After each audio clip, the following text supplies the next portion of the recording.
So hello everyone, welcome back to World of Commerce classes. My name is Yasika Oberoi and I will be teaching you class 11th accountancy. The chapter which we are starting is cash book. Cash book की already एक class हो चुकी है, ये दूसरी class है cash book की, in which I will be discussing with you all one theory topic and the question. Practical question आज से हम शुरू करेंगे. अगर आप आज की class बहुत ध्यान से देखते हैं, समझते हैं, तो आपको cash book बनानी भी आ जाएगी, इसकी posting कैसे करते हैं वो सारी चीजें बहुत clear हो जाएंगी. ठीक है, उसके बाद आगे क्वेश्चन में आपको थोड़ा इजी फील होगा. तो ये वाली क्लास इंपॉर्टेंट रहेगी. चलो without wasting any further time, सबसे पहले आप हम जो थ्योरी कर रहे थे ना कैश बुक की, उसमें 3 पेजेस थे, मैंने आपको बताया था. तो उसमें जो 3rd पेज था उसमें हमारा एक टॉपिक बचा था जो मुझे लगता है कि बहुत बार आपके वाइवा में पूछा जा सकता है या फिर एग्जाम में भी आ सकता है एज 3 मार्क क्वेश्चन. तो अब वो डिस्कस कर लेते हैं विद इन 3 to 4 मिनट्स में कवर करके, फिर हम क्वेश्चन शुरू कर देंगे कैसे कैश बुक बनाई जाती है. चलो आ जाओ भैया अपनी टीएस ग्रेवाल की बुक में. लिखा है बेटा cash book is it both a subsidiary book and a principal book. मतलब आपके टीचर पूछ लेंगे बेटा कैश बुक, ये बताओ मेरे को कैश बुक सब्सिडरी बुक कैसे है और प्रिंसिपल बुक कैसे है. तो दिमाग चलाना अपना.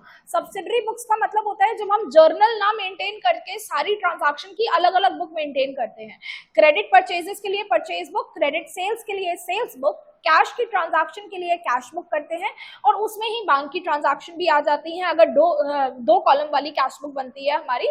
और जो ट्रांजैक्शन कहीं भी नहीं आती वो जर्नल प्रॉपर में आती है. कुछ सेल्स रिटर्न की ट्रांजैक्शन सेल्स रिटर्न बुक में आती है, परचेज रिटर्न की ट्रांजैक्शन परचेज रिटर्न बुक में आती है. ठीक है, चलो जी क्या लिखा है इन्होंने, subsidiary book and principal book कैसे है. Cash and bank transactions are recorded in the cash book. हाँ जी पता है कि कैश की ट्रांजैक्शन भी रिकॉर्ड होती है, बैंक की ट्रांजैक्शन भी रिकॉर्ड होती है कैश बुक के अंदर. ठीक है, एंड वहीं से ही बेटा ये लेजर अकाउंट प्रिपेयर होता है. It is a kind of ledger. मैंने आपको बताया था आपको ज्यादा डिफरेंस नहीं पता चलेगा जब आप कैश बुक बना रहे होते हो ना, तो इट इज लाइक आप कैश का लेजर, कैश का अकाउंट खाता बना रहे हो. ठीक है, तो ये लोग कह रहे हैं cash book is a subsidiary book. Further subsidiary book क्यों हुई कैश बुक, क्योंकि उसमें कैश की ट्रांजैक्शन रिकॉर्ड करी जा रही है. स्पेशल पर्पस की बुक है, स्पेशल पर्पस है रिकॉर्डिंग कैश एंड बैंक का ट्रांजैक्शंस.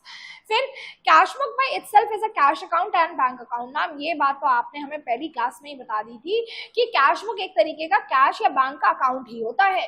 अगर सिंगल कॉलम कैश बुक बनाओगे तो वो कैश का अकाउंट की तरह काम करती है, और अगर डबल कॉलम कैश बुक बनाओगे तो बेटा वो bank account and cash account दोनों की तरह काम करेगी. The balances are entered in the trial balance directly. Trial balance में आप वही बैलेंसेस लिखते हो ना, पर्टिकुलर्स. यहाँ पे जैसे कैश का बैलेंस लिखा कितना है, डेबिट क्रेडिट, और बैंक का बैलेंस लिखा कितना है, डेबिट क्रेडिट, ये चीजें लिखते हो. तो डायरेक्टली आप कहाँ से उठाओगे ये कैश का बैलेंस लिखने के लिए. कैश बुक देखोगे, कैश बुक में जो बैलेंस आ रहा होगा एट द ईयर एंड वही आप ट्रायल बैलेंस में लिख लोगे. जो बैंक मतलब कैश बुक देखोगे बैंक कॉलम, उसमें बैंक कॉलम का बैलेंस आप यहाँ पे लिख लोगे. ठीक है, डायरेक्टली आपने कर लिया. तो 2 पर्पज सर्व हुए बेटा. एक तो लेजर का पर्पज सर्व हो गया एंड दूसरा हमारा सब्सिडरी बुक्स का पर्पस सर्व हो गया. तो इसलिए हम इसे क्या कहते हैं कि ये सब्सिडरी बुक भी है एंड प्रिंसिपल बुक भी है. ठीक, चलो types of cash book I have already told you. एक होती है सिंपल या सिंगल कॉलम कैश बुक कहलाई जाती है, दूसरी होती है 2 कॉलम और double column cash book. Double column cash book में बेटा एक तो होता है कैश का कॉलम, एक तो होता है बैंक का कॉलम. और एक और चीज बताई थी मैंने आपको, एक हमारी ट्रिपल कॉलम कैश बुक होती है जिसमें एक होता है कैश का कॉलम, एक होता है बैंक अकाउंट का कॉलम एंड तीसरा होता है हमारा एक और बैंक अकाउंट का कॉलम. वो आपके सिलेबस में नहीं है. इस चैप्टर में एक बुक और हम सीखेंगे पेटी कैश बुक. पेटी कैश बुक मतलब छोटे छोटे खर्चे जो होते हैं हमारे, उसकी एक अलग कैश बुक मेंटेन करी जाती है, वो बनाना सीखेंगे एट द एंड. बहुत सिंपल सा है. इन्होंने नोट में क्या लिखा है, discount receive, discount allowed and cancellation of discount received और डिस्काउंट अलाउड, या फिर जब भी आपका चेक डिसऑनर हो जाता है, बाउंस हो जाता है, ये सारी एंट्रीज जर्नल प्रॉपर के थ्रू रिकॉर्ड करी जाएंगी. सिंपल सी बात है बेटा, जो ट्रांजैक्शन आपकी किसी बुक में नहीं आती है वो कहाँ आएगी, जर्नल प्रॉपर में आएगी.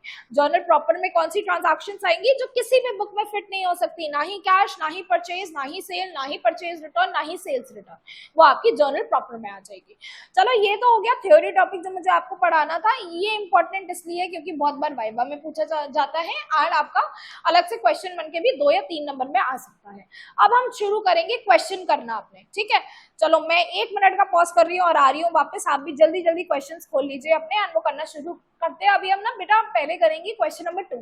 क्वेश्चन नंबर 1 आप खुद प्रैक्टिस कर लोगे, आई नो दिस थिंग. तो हम क्वेश्चन नंबर 2 करना चालू करते हैं. ठीक, देखो बच्चे आ गया हमारे सामने हमारा क्वेश्चन नंबर 2.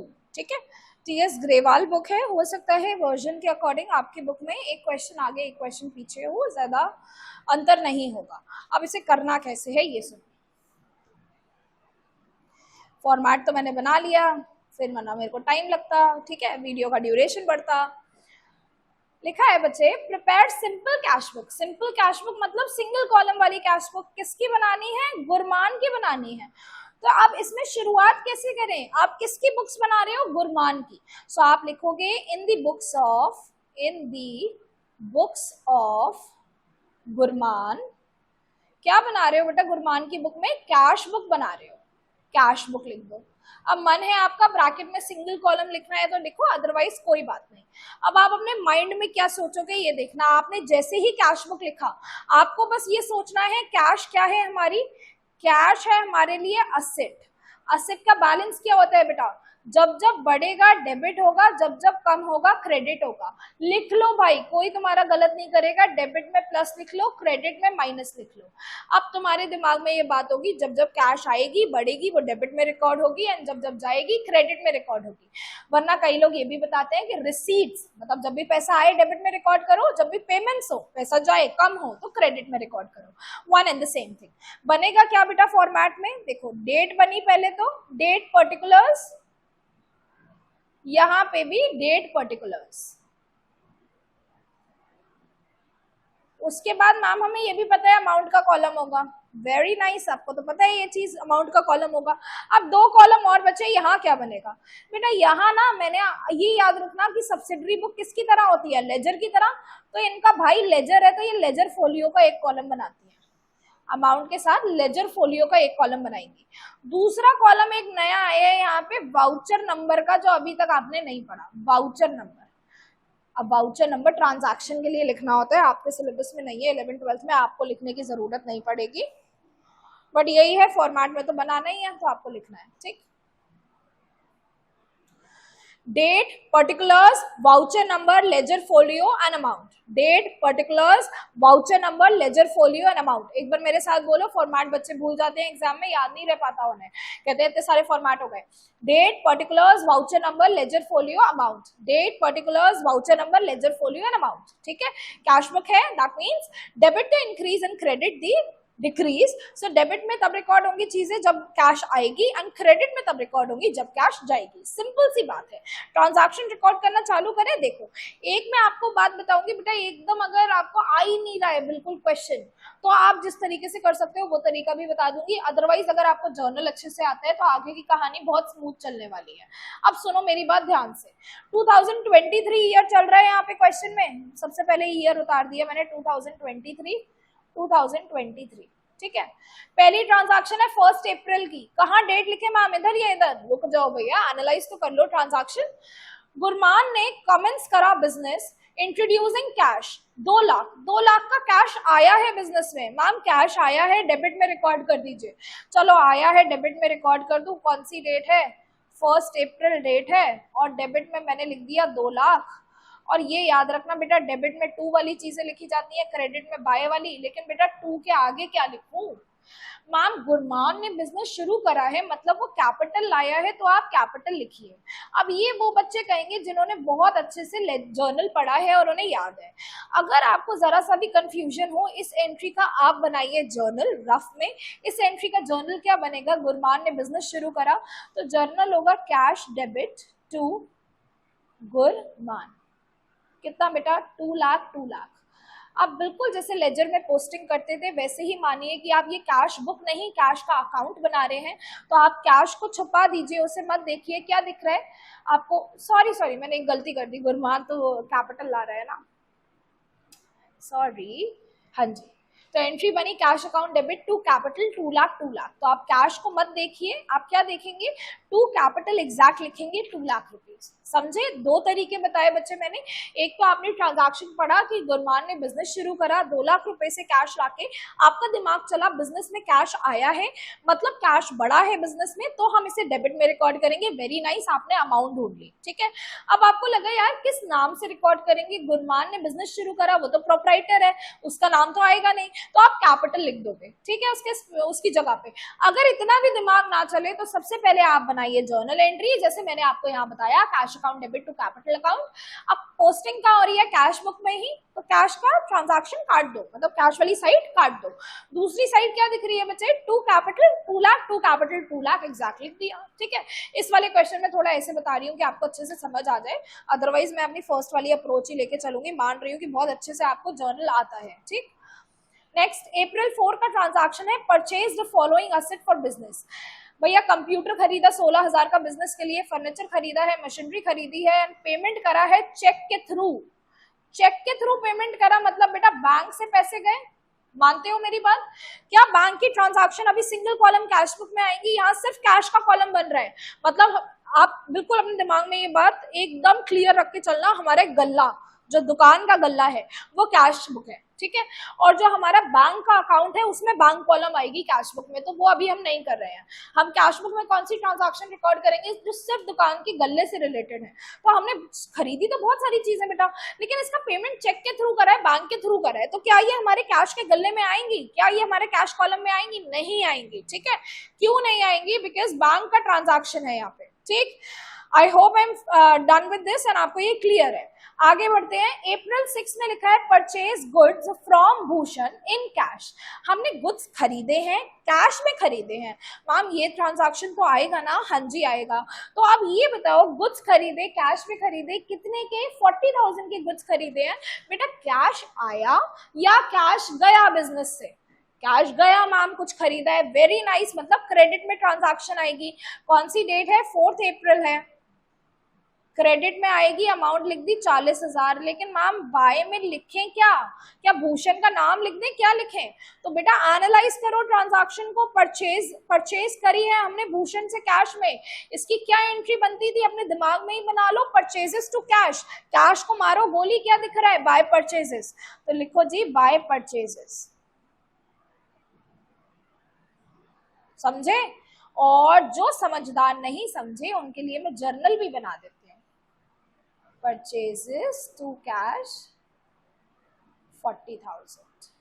ठीक है, next paid wages for installation of machinery. वाह वाह, मजा आ गया। क्यों? क्योंकि यहाँ बहुत बच्चे गलती करने वाले हैं, कहेंगे मैम 8 अप्रैल को दिहाड़ी पे करी है मशीन के इंस्टॉल करने के लिए 4,000 रुपए, तो हमारे पैसे गए, क्रेडिट में रिकॉर्ड करिए। मैं कहूंगी वाह वाह वाह वाह, बिल्कुल ठीक बात कही। 8 अप्रैल को रिकॉर्ड करिए, बहुत अच्छी बात कही मैम। बाय लिखिए, बहुत ही बढ़िया बात कही। अब मैम किया क्या है हमने?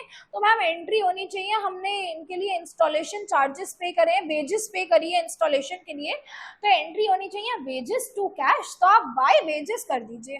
मैं कहूंगी wow wonderful, what a job, कितने बढ़िया आपको कॉन्सेप्ट्स आते हैं। बिल्कुल गलत।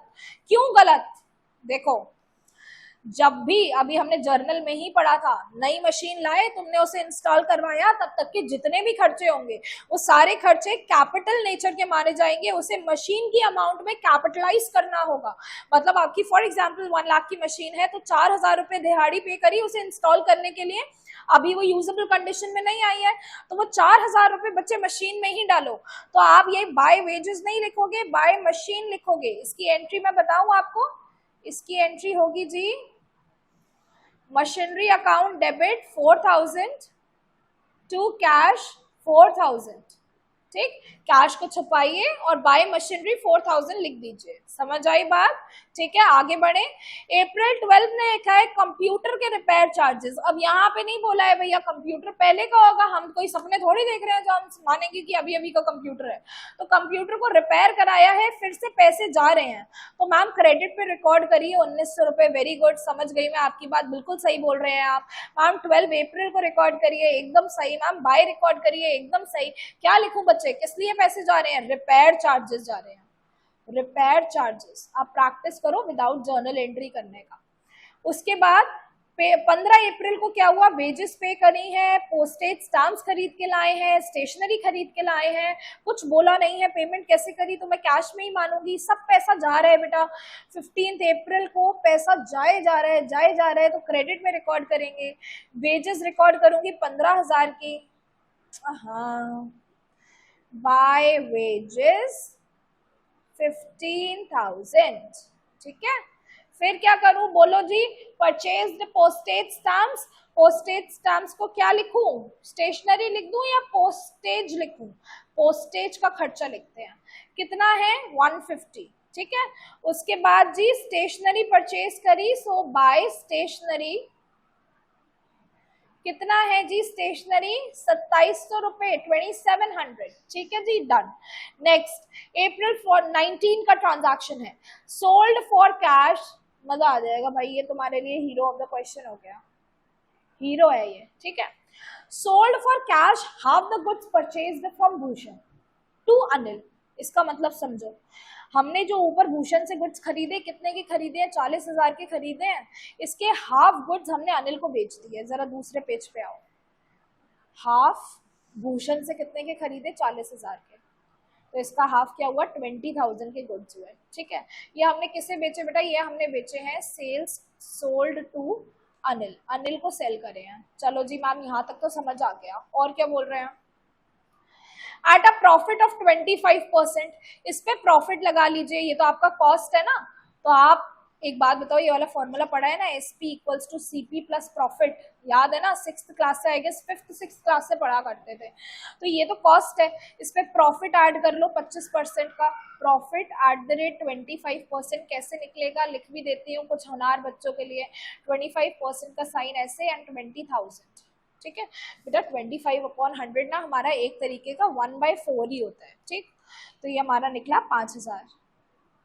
आप कितना आ गया, सेलिंग प्राइस आ गया मैम 25,000, या आपका आ गया सेलिंग प्राइस। इसके आगे भी अभी कहानी है, रुको, आगे लिखा है बेटा, इसे ट्रेड डिस्काउंट दीजिए 5% का, तो मैम माइनस कर देंगे trade discount at the rate 5%, हाँ 5%, एट द रेट 5%। 5% कैसे निकालते हैं, ओरली बताओ, मैंने तुम लोगों को बताया था 5% कैसे निकालते हैं। 25,000 है, इसका पहले 10% निकालो, 10% के लिए मैम एक जीरो काट देते हैं, तो 2500 हो गया। अब बच्चे 2500 10% है, आपको क्या चाहिए, 5% चाहिए, 2500 का आधा कर दो, ऐसे आप ओरली लगा सकते हो, एग्जाम में आपको लिखने की जरूरत नहीं है। तो 2500 का आधा हो गया 12,050 रुपये, ठीक है। कितनी अमाउंट बची, 25,000 माइनस 12,050, 23,750, 23,750 आ गया जी हमारा ट्रांजैक्शन प्राइस, जिसपे हमें रिकॉर्ड करनी है अपनी सेल। हमने ये अनिल को सेल करी है कैश में, तो हमारी एंट्री होगी कैश डेबिट टू सेल्स, कितनी, 23,750, 23,750। रिकॉर्ड कैसे करेंगे, कैश को छपाइए, सेल्स हुआ है, कैश को छपाइए, टू सेल्स 23,750, पहली वाली ट्रांजैक्शन के बाद पहली ट्रांजैक्शन आई है बेटा जो इसमें आई है, ठीक है, डेबिट साइड में आई है। आप ये भी देख सकते हो, आपने गुड्स बेचे हैं, गुड्स बेचे हैं तो पैसे आए या गए, पैसे आए हैं तो आपने डेबिट में रिकॉर्ड करा है, ठीक है। नेक्स्ट देखिए, April 24, payment to carpenters for repairs to personal furniture. अच्छा, पर्सनल फर्नीचर का रिपेयर कराया, तो ये तो ड्रॉइंग्स हुई ना, इसकी एंट्री क्या होनी चाहिए, ड्राइंग्स हुई है मैम, तो ड्राइंग्स तो नुकसान होता है 350, और पैसे कैसे गए, कैश में गए हैं हमारे 350, तो एंट्री क्या होगी मैम, अगर वैसे एनालाइज करें तो पैसे कम हो रहे हैं हमारे, तो अप्रैल 24 बाय ड्राइंग्स 350, ठीक है। Next, payment for medical expenses of Gurman तो हमारा प्रोप्राइटर ही है, इसका मेडिकल एक्सपेंस पे कर रहे हैं, तो मैम फिर से ड्राइंग्स है, पैसे जा रहे हैं ना फिर से, तो अप्रैल 26 बाय ड्राइंग्स कितने पैसे गए जी, 1800। उसके बाद paid for shop rent, shop का रेंट पे करा, अब देखो जी जगह कम हो गई, बस अब आ जाएगा, शॉप का रेंट पे करा, फिर से पैसे गए मैम 30 अप्रैल को, बाय रेंट 2500 रुपए। I hope I am clear till this, अभी तक हमने कर लिया ये पूरा क्वेश्चन अपना कंप्लीट। अब आती है इसे बैलेंस करने की बारी। अब इतना सुंदर सुंदर क्वेश्चन बनाया है, तो अब मैं इसे बिगाड़ना नहीं चाहती हूँ, इसलिए मैं लाइंस प्रॉपर ही ड्रॉ कर देती हूँ नीचे तक। तुम भी ऐसे ही अपनी नोटबुक में बढ़िया सा काम करना, सुंदर सा। जितनी नोटबुक गंदी लगेगी ना, यहाँ पे देखो I don't have lines on my sheet, इसलिए मैं थोड़ा बहुत मेरा काम 19-20 हो जाता है, तुम्हारा एकदम सही होना चाहिए। स्केल तो तुम्हारा परम मित्र हो जाएगा। क्या सिखाया था बेटा? टोटलिंग कैसे करते हैं, बिल्कुल लेजर की तरह करना, कोई टेंशन नहीं लेना। टोटलिंग करने के लिए दोनों का ग्रेटर टोटल जिसका भी हो वो लिखना है। तो यहाँ पे बनेगी लाइन, या एक्चुअल में डबल लाइन बनती है, ठीक है। कौन सा पेन लूं? ब्लैक पेन लेती हूँ। टोटल देखो जरा किसका आ रहा है ज्यादा टोटल।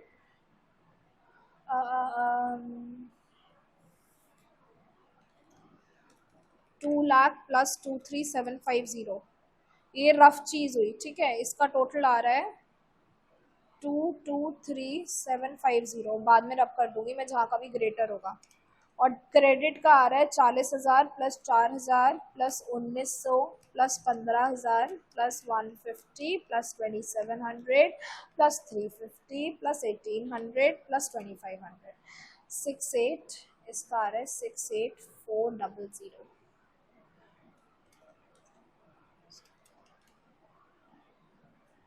कौन सा ग्रेटर टोटल है? ग्रेटर टोटल तो ये रहा हमारा, तो यही ग्रेटर टोटल आप लिखिए। ये यहाँ से रब कर दो, 2 अरे यार दिखेगा कैसे मेरे को, 223,750, ये यहाँ पे लिखो 223,750 लिखा ग्रेटर टोटल। अब ये यहाँ से रब कर दो, तुम लोग तो पेंसिल से लिखोगे ना, कहीं और भी लिख सकते हो, मेरे पे अभी जगह नहीं थी। अब बच्चे इन दोनों का डिफरेंस निकालो, ये जो आपका 223,750 आया ना, माइनस कर दो जितनी भी आपकी पेमेंट्स हुई है 68,400 को माइनस करो, तो आपका बैलेंस बच रहा है कुछ, यहाँ पे कुछ अमाउंट बचेगी, जैसे लेजर में करते थे ना, यहाँ पे कोई अमाउंट बच रही है। वो अमाउंट कितनी बच रही है निकालो जरा। मेरी वो अमाउंट बच रही है 155,350। इसे मैं कहूंगी बाय बैलेंस कैरिड डाउन 30 अप्रैल को। इसका मतलब मेरे पास 2 लाख थे, उसके बाद मेरे पास 23,750 आए, एंड टोटल हो गया 2,23,750। उसमें से ये सारी पेमेंट्स डिडक्ट करने के बाद अभी भी महीने के आखिर में मेरे पास बचे हैं 1,55,350 रुपीज। कैसे निकाला मैंने ये 1,53,000? यहाँ पे देखिए, ये टोटल 223,750 माइनस 68,600।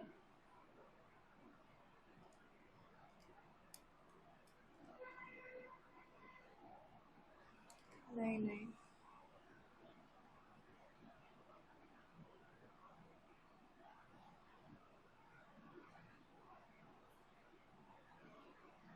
223,750 में से माइनस कर दो सब, तो आ जाएगा 155,350। ये निकाला है मैंने। और हमारा हो गया क्वेश्चन नंबर 2 समाप्त। इसके बाद मैं आपको कराने वाली हूँ क्वेश्चन नंबर 4, ठीक है। तो नेक्स्ट क्लास में लेती हूँ, शॉर्ट रखती हूँ ये क्लास बस इसके लिए, और नेक्स्ट वाले लेक्चर में मैं अभी तुम्हें 4th क्वेश्चन फटाफट करा देती हूँ, ठीक है। चलो जी, take care till then, bye bye. कोई भी कंफ्यूजन हो please let me know and comment down below, अगर कोई भी दिक्कत आती है या कुछ भी, एंड प्लीज ईमानदारी से क्वेश्चन सॉल्व करिएगा। Your homework is to do question number 1। ये क्वेश्चन करने के बाद अगर आप क्वेश्चन नंबर 1 कर लेते हैं तो ये बहुत अच्छी बात होगी, ठीक है। चलिए, टेक केयर, बाय बाय।